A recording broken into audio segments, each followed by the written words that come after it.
রুমিন ফারহানা সভাস্থলে পৌঁছলে সেখানে নির্বাহী ম্যাজিস্ট্রেট শাহরিয়া হাসান খান উপস্থিত হন এবং তাকে মঞ্চ থেকে নেমে যেতে বলেন।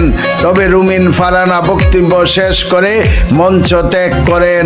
এই সময় তিনি ম্যাজিস্ট্রেটকে দেখে উত্তেজিত হয়ে পড়েন।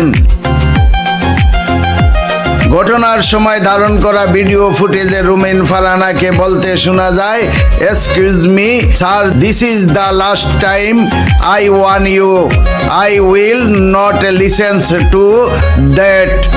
Excuse me, sir.